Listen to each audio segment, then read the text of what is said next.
Want to make a podcast? Spotify's got a platform that lets you make one super easily, then distribute it everywhere and even earn money, all in one place for free. It's called Spotify for Podcasters, and here's how it works. Spotify for Podcasters lets you record and edit podcasts right from your phone or computer, so no matter what your setup is like, you can start creating today. Then you can distribute your podcast to Spotify and everywhere else podcasts are heard. Video podcasts are also available on Spotify. With Spotify for Podcasters, you can even earn money in a variety of ways, including ads and podcast subscriptions. And best of all, it's totally free with no catch. Spotify for Podcasters has made our podcasting process so much easier and even has options like Q&As and polls so we can engage with listeners.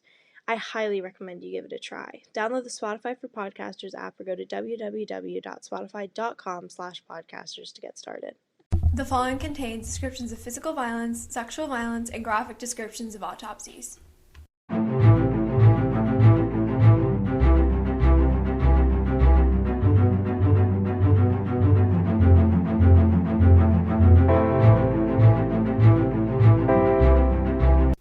Hey listeners, welcome to episode 36 of Teen Girls Investigate Crime podcast. I'm Jillian. And I'm Izzy. What was that?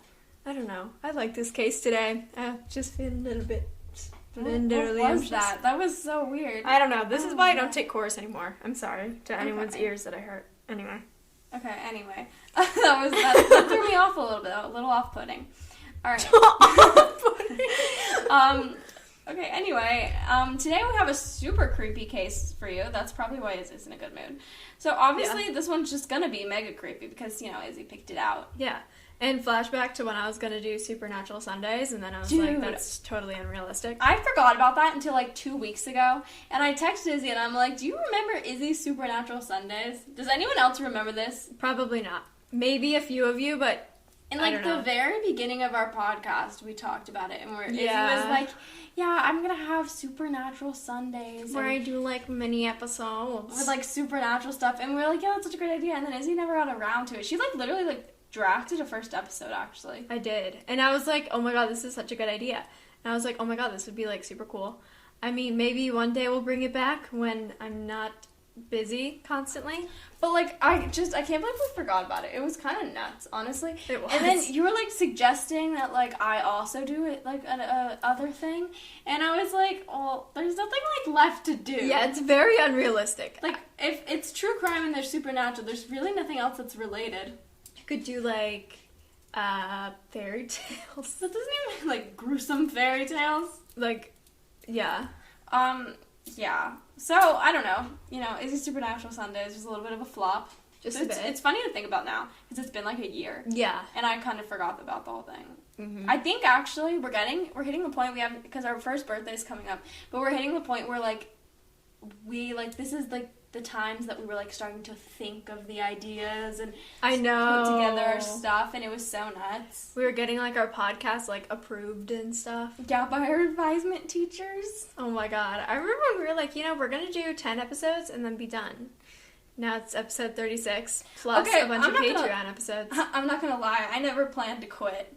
No, I didn't really. I was like 10 episodes and then I'll keep going, but 10 episodes that I have That's to a good baseline. Log in for my personal project. Yeah. But we did have a couple other things. We were like, we're going to have so many listeners, like, after a week. And I was like, yeah, that's not how it works. I honestly, like, I don't think we had over, like, 100 listeners for, like, at least a few months. Yeah, it took a little while. Like, it took a while, and I feel like it started ramping up a lot over the summer, specifically. It did before that. I'm trying to think of when we really got a lot of growth. I guess summer. I don't know. It was like spring of last year, actually. Yeah. We got a lot of like growth, which was really cool. Mm-hmm. But it's been a long year. Yeah, and hopefully we'll grow more. We've had an interesting like development. Like literally a year ago, we were just some kids talking about true crime. Yeah. And like we were like, oh, let's make a podcast. Like we thought it was like so genius. I mean, I guess it is because we're still doing it. Okay, that project idea was such a good idea. Oh, thank you. That was me. Yeah. I don't know why I wanted to do it because I felt like I would never actually do a meaningful assignment if we were in person school, but like virtual school, I was like, hell yeah, I'm gonna take like the. Yeah, and also we were sophomores and we had like a lot of time. But, like, seriously, this podcast was developed so much. Like, yeah, literally, pineapples and milk, the first episode was, like, Oh, Jesus. So weird. I've never listened to it again. I don't know if I listened to the full thing in the first place, actually. So we had to record it twice, and like that was Jesus. like Yeah, we did. really weird because we had a really good first episode, and then the audio quality was really messed bad. up because we were literally like recording our audio on like, oh my god, it was supposed to be connected to a camera. Yeah, so but we didn't have a camera, so it was just connected to my computer. But no, not my computer. Sorry, someone else's computer, and it was like it wasn't even really functioning. Yeah, like, it was not meant. There was like all this weird background music, or not background music, background like noise, like muffling and stuff. So we had to re-record, and like it was really frustrating because I was like insisting it was fine, just because I knew that if we re-recorded, like our thought quality process would and be like different. all of that stuff wouldn't be as good. But like the audio quality was like needed improvement. Yeah, it did. Like we could not have published it. It's good that we re-recorded. Yeah. But at the same time, I bet if we listen now, the audio quality would sound so shitty. Yeah, no. Literally, we have like 2 mics set up now. We're like so. And they're like advanced. actual podcasting mics. Like, I mean, hopefully in the future, like we get some more listeners and we can get like the fancy like Yeti mics. Oh, that'd be so cool. That are like outside noise canceling and all this stuff. Maybe some headphones and audio mixer. I've always wanted a recording studio. We're never gonna get a recording studio, but like that'd be so cool. But yeah, it would be really cool. And, you know, future plans. Future plans. We just went on such a tangent. But Yeah, I'm sorry. I like talking about the history of our podcast. No, yeah, it's really nice to talk about. And I feel like sometimes we get, like, it's so important in a true crime podcast specifically to, like, know your hosts. Yeah, it's important in all podcasts. Yeah. But, like, I feel like in true crime podcasts, you don't always get to know your host. They feel so impersonal sometimes. Yeah, and I like talking about the history of our podcast. Like, it's nice, because we went from 3 sophomores, and now we've been doing this just us forever. Like, I honestly don't even remember what it was like to be a group of 3 in a podcast. I can't, it's, like, weird to think about. Yeah, so it's, like, this is it. Yeah. I remember the episode that we announced that it was just going to be us, and Izzy's like, so it's just going to be us, Jill and I, from now on. And, like, that's how it is, and that's how it rocks. Yeah. You know, that's how we get the vibes. Yeah. Okay, you know, true crime time, guys. True crime time.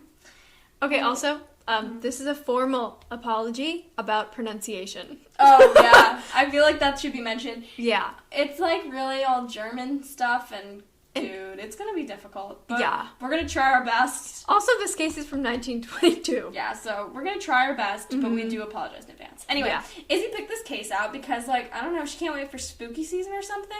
Yeah. Okay, Izzy, like, is so impatient about spooky season. She's like, the second it's September 1st, I'm bringing out all of my fall stuff. I am. And I try to argue with her every year because I think you've got to wait till after Labor Day, which is only like an extra like week, 6 days. Yeah. And she won't do it. She insists September 1st. But literally here, it's gonna be hot until like mid-November. Yeah, that's really true. But like September 1st, like September is pre-gaming for October. Yeah, it is, but you gotta wait until after Labor Day because that's when that's when summer's over. You know, we will disagree on this forever. I'm gonna argue every single year. This is like people listening to Christmas music right when it turns November. I never will understand that. Sorry. I feel like it's appropriate, like, a little before Thanksgiving. Yeah. Yeah, I don't know. That's when I always start listening. Okay, so, true crime.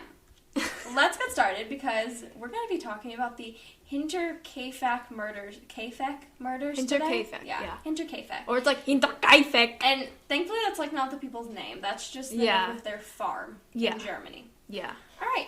Let's get started. So there were actually 6 victims in this case. It was like a... Which is kind of insane. Yeah, it's like a mass murder. That's a lot of murders. So the first dude's name is Andreas Gruber. Like, Hans Gruber from that Christmas movie. What is that? Oh my god. What is that movie called? Die Hard. Die Hard. I hate Die Hard. I've never seen it. I'm, like, not an action movie person, so I can't stand that shit.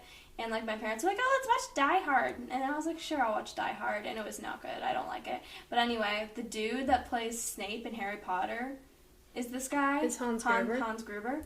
Anyway, so that's, like, my own... I will not be able to hear Gruber this whole episode without thinking of this.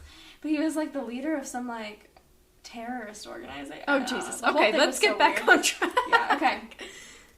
And then he was, like, 63. And then he also lived with his wife Kazelia Gruber, who was 72, which I actually thought was very strange. That is really weird. Like, I didn't know people lived that old then. Well, yeah, that, but also for the time, like, I feel like 60-year-olds were married to, like... Or 60-year-old men, at least. 60-year-old men were married to, either someone their age or someone significantly younger. To be married to some... Sorry, Izzy just turned on her freaking, like, taco lights. I didn't even know this still worked. And distracted me. Why would you distract me? I didn't Those mean are to. really cool. They are really cool. I feel like we need to, like, show people a picture of this or something. Just post a picture on our Instagram. Yeah, so unrelated, but taco lights. Okay, anyway. Basically, I thought it was a little strange, the age difference, but, to each their own. So, I'm not in a place to judge the victims. So we're going to move on with the list of victims.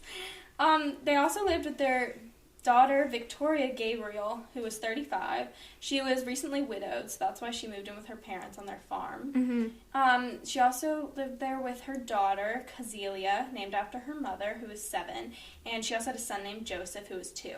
And the final victim was Maria Baumgartner, who was 44, and she was actually their maid. Mm-hmm. So Andreas and Kazelia lived on a small farm in Germany that was about 43 miles north of Munich. So it was, like, pretty rural, but it was still, like, I guess, kind of near a city. Yeah. Yeah. So it was very, like, Bavarian or whatever.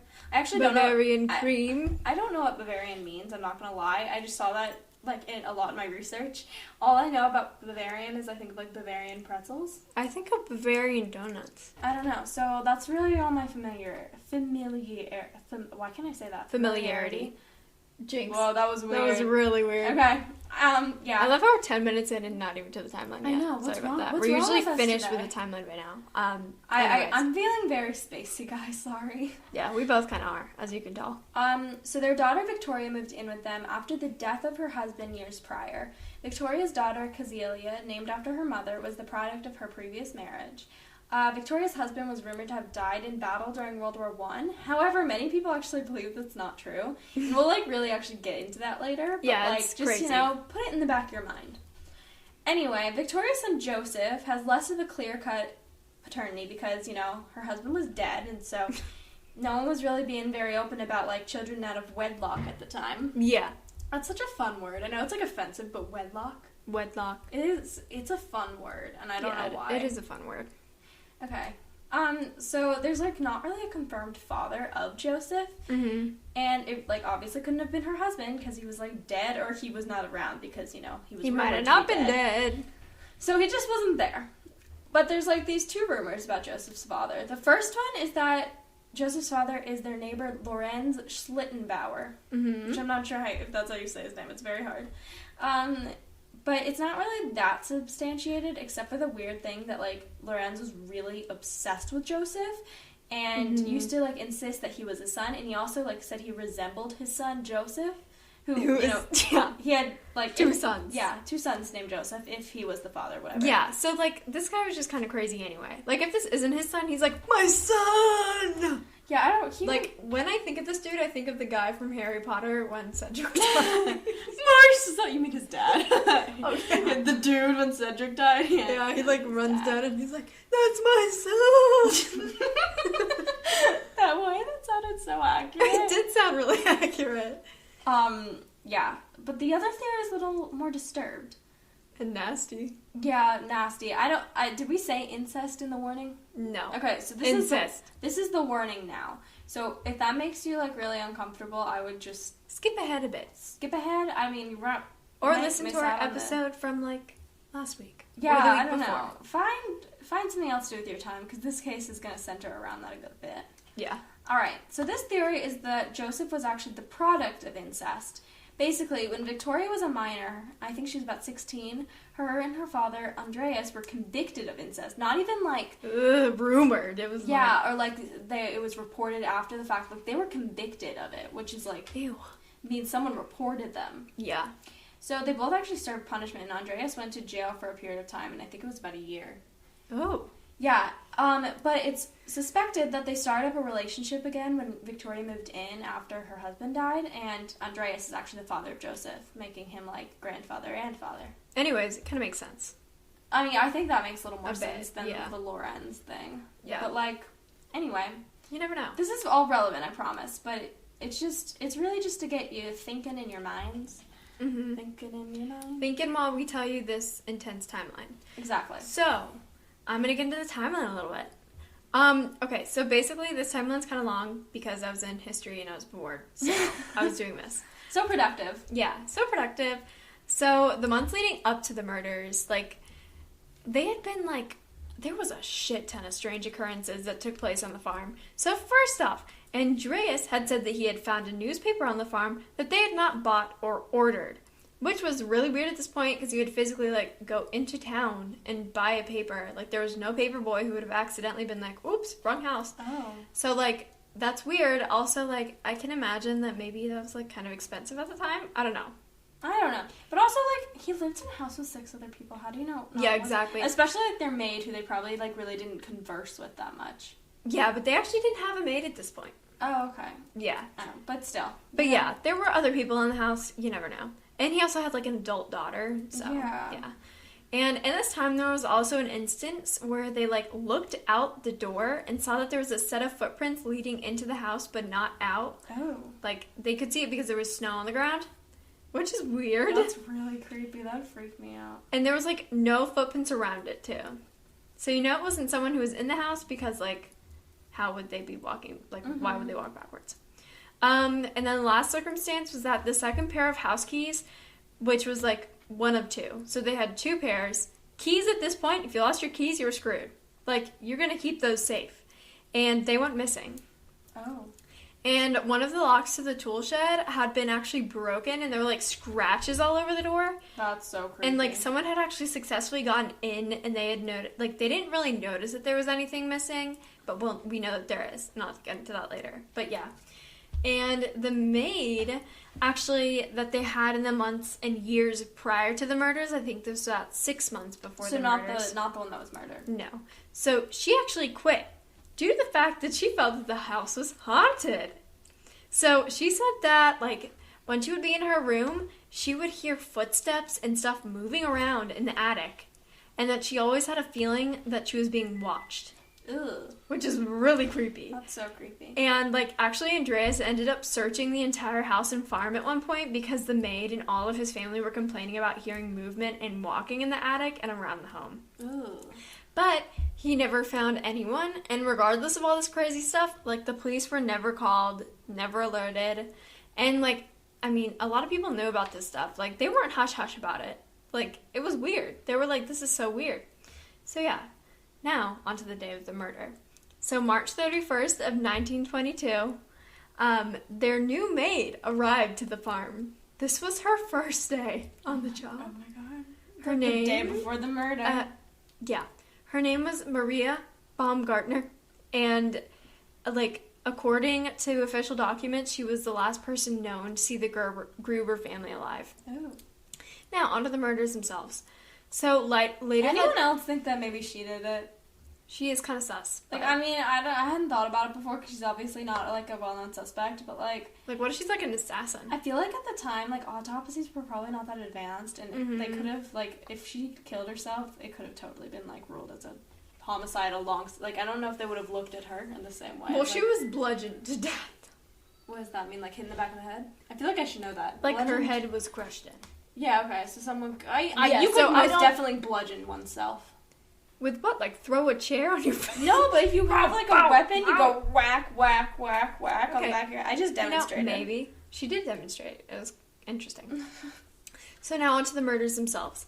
So later that day, an unknown person or persons came into the Gruber household and lured Andreas, his wife Kazelia, their daughter Victoria, and their granddaughter Kazelia to the barn. So it's commonly speculated that they, like, did this by having animals make, like, a distressing noise, or they just made, like, a loud noise in the barn, which caused the family to go check and see what was going on, which is really weird. I heard they were lured out there, like, one at a time. Yeah. And so, like, yeah, that happened, and then they were all murdered with a pickaxe, which had been taken from the shed. Sorry, I'm, like, thinking the maid may have done this. Yeah. I've never thought about it before, but it sounded a little sus. A pickaxe... But I think at this point, like, they were sharper on one end. Like, you think of a pickaxe, like, being dull, but I think at this point, like, they had, like, some sort of special pickaxe that was, like, sharp on one end. I don't know. And then the killer went back into the house and murdered Maria, the maid, in her room. And do you want to know something kind of sad, actually? What? She was unpacking her bags. Oh God, that is sad. Like, her bags were half unpacked. And someone just came in and, like, whacked her. Okay, never mind. She's not suspect. Yeah. And baby Joseph was only about 2 years old at the time when he was bludgeoned to death in his crib. Ooh. Yeah. And, like, all of the victims had actually died nearly instantaneously from their wounds. However, little Cecilia survived for hours after the attack, and she had actually gotten out of the barn and pulled out, like, chunks of her hair. Yeah. From, like, shock. Anxiety, yeah. And, like, apparently the killer had then, like, placed her in the barn, and they know that she was alive because, one, the hair thing, but also apparently she had, like, some, like, hay in her lungs. Oh my God. Yeah. So the injuries to all of the members of, like, the victims were extremely brutal, and Victoria's head had actually been completely crushed in with the blunt force object. Oh my God, that's so intense. Yeah, and this was Victoria as in the daughter. Yeah. Yeah, because I don't know why I thought that the mom's name was Cecilia. Uh-huh. Never mind. So yeah, and then also, I will say, like, what is this? The dad? Andreas, his, like, whole entire body was completely caked in blood because he had been, like, bludgeoned more brutally than the other ones. Interesting. So keep that in mind that both of them were more brutally killed than the other ones in this particular, like, crime. So, I mean, obviously, a crime as brutal as this one would signify that it was a crime of passion, simply due to the nature of the murders and how severe they were. And actually, the freaking weirdest part of this case is that after the murders had taken place, the killer had actually stayed on the farm for a number of days, just living among the corpses. That's so weird. Yeah. It's so creepy. I don't like that. How did I not notice this?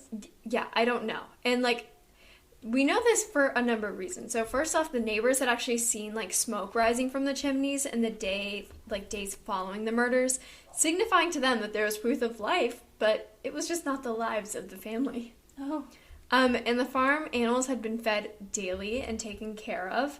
And there had been... Weird thing to do. Yeah. It's like, I'm going to kill you, but I'm going to take care of your pets. Literally. Like, this guy was like, oh, I hate people, but I love animals. # dog mom. And there had been meals, like, prepared and eaten in the kitchen. There was human waste that was, quote-unquote, fresh in the house and around it. And additionally, when the mailman came, he noticed that the family's Pomeranian had been chained up outside of the house. I'm sorry, these people had a Pomeranian? Yeah, they did, which I actually thought was really weird. That's weird. Not in a crime sense weird, but, like, who has a Pomeranian on a farm? Yeah, I don't know. Aw, and, like, little Pomeranian. Apparently he had a gash on his face. Aww. Like, he had been hit in the face with it, like, and none of the other animals had been harmed, and he was okay. But I think that, like, maybe the puppy had gone to, like, protect the family and got hit with a pickaxe during, like, the battle. Or maybe because, I don't know, if he didn't hurt him other ways, maybe he just got hurt from being tied up outside. Yeah, I don't know. Hit him. But actually, like, apparently he wasn't inside the next day. Oh. So that was interesting. Another reason. Proof of some life. Mm. So April 4th, a repairman had actually come to the farm to fix an issue with the food chopper. I don't know what that is. Okay. And this had been... Yeah. Scheduled prior to the murders. And when he went to the house, he, like, knocked on the door and nobody answered, and he assumed that they just weren't home. So he waited for about an hour for them to come, and he just decided to, like, start the repair. And that actually took him about 4.5 hours. And he said, like, the only thing that he was, like, hearing when he was working was the dog, which was not in the front of the house anymore, and the farm animals in the barn. And, like... A lot of people were saying that, like, the farm seemed active. It was just a lot quieter than normal. Interesting. And also, the repairman said that he had seen a man walking around the farm tending to the animals. Yet he just never came over to him. And the dude was never like, hey, man, what's up? That seems weird. Who are you? Like, even, like, not that the repairman maybe wouldn't bother the dude, but why would the dude be like, hey, what you doing on my farm? No, literally, yeah. Or like, hey, what's up? Thanks for coming to fix my food chopper. So, yeah, that's weird. And overall, like, the members of the community were starting to worry about the family because they hadn't, like, seen or heard from them in a few days. Yeah, well, because they were dead. Yeah. And it was, like, even more notable is that they, like, hadn't gone to church, and Victoria had not sang at the church choir, which she had done for a while, and it was, like, important to her. Also, like, religion was really important to the family, so missing church may seem, like, mundane to some, but for them it was really weird, and it made people think that there was, like, something seriously wrong. Also, like, young Kazelia had not shown up to school, which, again, I feel like that's weirder than church. Yeah. And that was for 2 days in a row. And eventually, Lorenz Schlittenbauer decided to send his sons to the farm to see what was going on. Which, like, get your lazy ass up and do it yourself.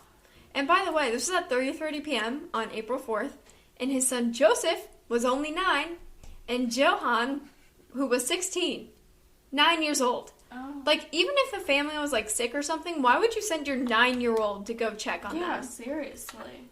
Like, okay, what? Okay. Clearly this is not going to be good. Just Yeah. like, oh. Anyways, the boys went home after looking around the farm and knocking on the door, and they said that they didn't find anyone. So Joseph got his lazy ass up. You mean Lorenz? Lorenz got his lazy ass up and went to check on the farm. And, like, obviously he didn't take his kids because he was, like, just like, okay, they're useless. They didn't find anything. I'll just go. Yeah. And he took Michael Pohl and Jacob Siegel with him, who were, like, adults. And when they checked in the barn, they actually found the mutilated bodies of Andreas Kazelia, Victoria, and Lil Kazelia. Uh-huh. And actually, I'm really glad his sons didn't go. Like, they would be Yeah. messed up their entire lives. And they then decided to go, like, check in the house, and they found Maria and baby Joseph. And the police were then called, like, right away. And when the police got there, their autopsies were carried out in the barn. Yeah, so that makes a lot of sense. Wow. Yeah, makes so much sense. That's really reputable. That's like if they, like, Yeah. did John Bonet's autopsy in front of all of their neighbors in the living room. Yeah, exactly. So that was really weird. And Thanks also, for carrying her upstairs. Now I'm going to do the autopsy. Like, this is exactly the thing. That's literally what it is. And, like, all of these people, like, all of the police officers and also these other guys were still there, like, tromping around the crime scene. Like, I know it was 1920. They probably couldn't do much anyway, but still. And, like, they were stumped, and all they found was, like, the cause of death. But, you know what their last decision was? They decided to decapitate all of the bodies and send their heads away for analysis. Oh. But no, they didn't send them to, like, a lab or other police department. They sent them to mystics. What even is a mystic? Like, okay, people who can, like, see the future, talk to the dead or whatever. And see if they could find anything because they're flat out of leads. And shocker, they never got the heads back. Okay, or any information. I've, like, heard about this happening before. Yeah. Like, people send away things So, to psychics and they don't come back. All of these people were buried headless. Oh. Yeah. But can you imagine, like, receiving a head in the mail? Oh, Jesus, no. Or, like, I don't know, by carrier pigeon? Actually, 6 heads. By carrier pigeon. I don't know. I don't really know what their form of, like, transportation was. Dude, we gotta stop Horse-drawn carriage. That's, like, the third time today we've said something the exact same time. We were walking to Izzy's after school. We've all said thank you to the crossing guard at the exact same time. You said something earlier at the same time as me, and then we just did it again. Yeah. Kind of funny. Yeah. All right, suspects and theories? Suspects and theories. Woohoo.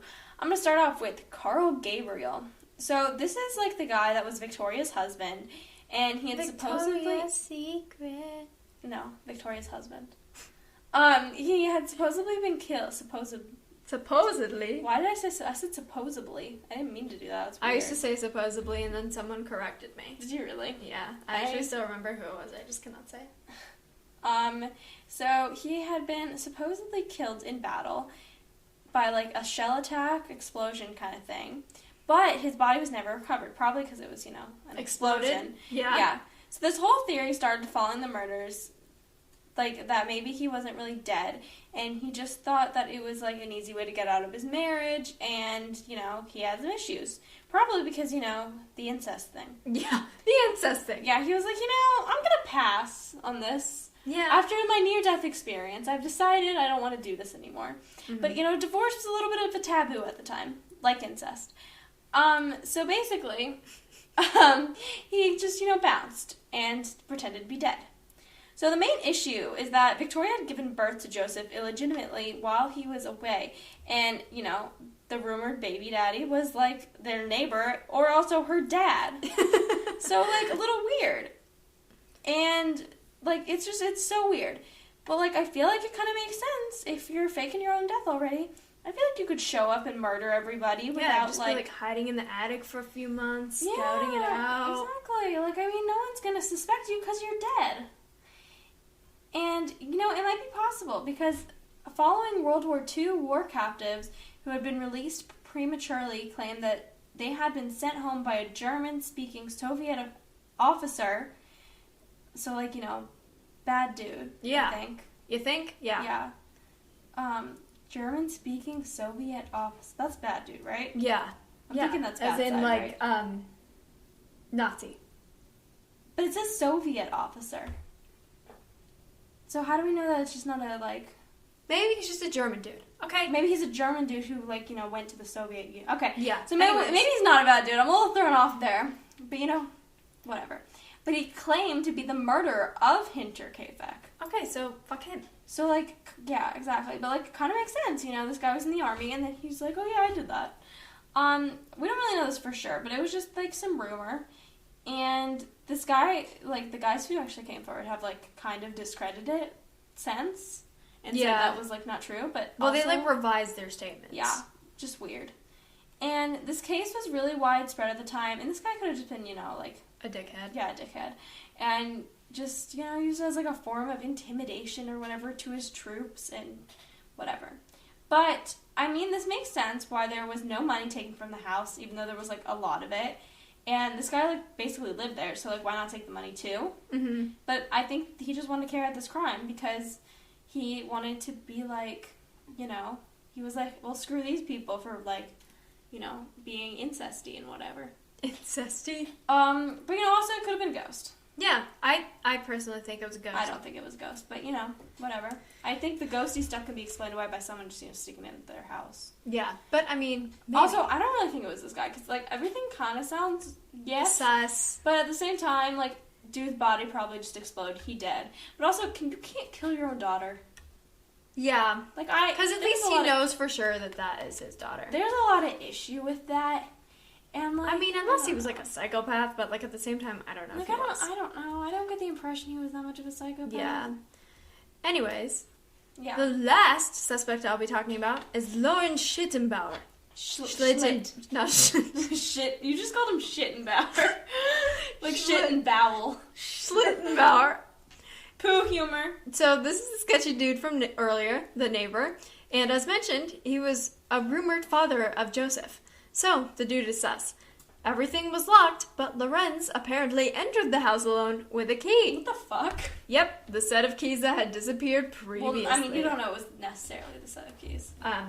It's just, you know, there was a set of keys missing. And maybe Lorenz he took had them. one. He was never given them. Yeah. So, maybe he went in to look for his son Joseph. Uh-huh. And actually, like, everyone was, like, saying, oh yeah, he was like, I need to go look for my son Joseph. Like, he was, like, saying that he needed to do it because he wasn't in the barn, obviously. Okay. So, he actually, when he went into the house and when he was in the barn, he disturbed the bodies, which, like, totally compromised the investigation. Like, apparently, like, he was moving them around. That's bad vibes. Yeah. And in 1925, he went and saw the remains of the farm, which had, like, been basically destroyed because everyone just kept on visiting it and everyone was like, I don't want to look at that place anymore. Yeah.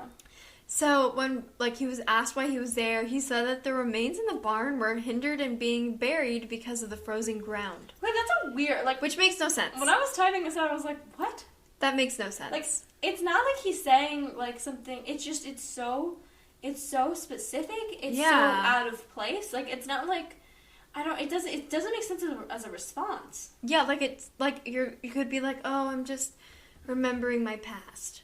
No, you say this. Yeah, like, that's weird. It's a weird thing to say. It doesn't even make it in context. It makes no sense. Yeah, and he also like apparently has shared like weird details that only the killer would know, or that were like a very very lucky guess, or like a very like smart guess that someone who is a professional could make. Oh my god. Okay, like how this dude is I don't like guilty. it, and like it was rumored that Victoria had actually asked for child support, and Lauren said no and killed them. And I actually do think that there's a potential that this guy did it. There's just so much stuff against him. I definitely think this guy's And, like, there's also, like, he sued multiple people in civil cases because they called him the murderer.